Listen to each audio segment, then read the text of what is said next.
Hi යාළුවනේ. කීන්ස් ආයතනේ මේ විද්‍ය වලට පෙන්වන්න යනවා.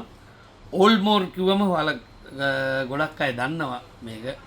අපේ ආයතනේ ගොඩක් ගන්න අය දන්නවා. මේ වෙද්දී හොඳ අලවියකුත් තියෙනවා මේක ඕල්මෝර් එක. ස්කොට්ලන්තේ තමයි නිෂ්පාදනය කරන්නේ.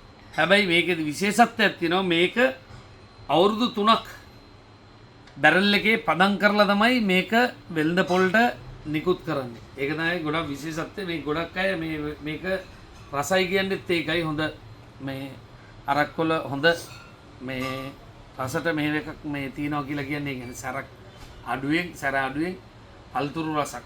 මේකේ අනිත් එක තමයි පළතුරු වලින් වියලි පළතුරු ගණනාවක් මේකට අඩංගු කරලා තියෙනවා. ඒ වගේම තමයි අපේ රටෙන් කියන අපේ විදිහට කියනවනම් ගම්බිරිස් කරාමුනෙටි එන්සාල් සහ අනිත් පොඩි පොඩි තව කුළුබඩු ගණනාවක් එක්කහු කරලා තමයි මේක සාදලා තින්නේ. ඉතින් මම දැනුවත් සැහැණ ගෙලිච්ච අය මට මේ වෙද්දි කියලා දිනවා අයියේ ඇත්තෙන්ම හොඳයි මේ ඕල්මෝර් එක කියලා. ඉතින් ඔයාලටත් කියනවා ලීටර් එකමාරේ දැන් අද තියෙන තත්ත්වෙත් එක්ක මේ වීදුරු වල ප්‍රශ්නයක් කියලා කියන්නේ මේ එන්න ගණන් යනවනේ. මේක හොඳ වටිනා මිලකටත් තියෙනවා. අරක්කු එකත් සුපිරි. එන්න කින්ස් අපායතනය තුල තියෙනවා මේ ලබා ගන්න පුළුවන්. ඕල්මෝර් කිව්වම ස්කොට්ලන්තේ නිෂ්පාදනය කරන සුපිරිම විස්කි එකක්.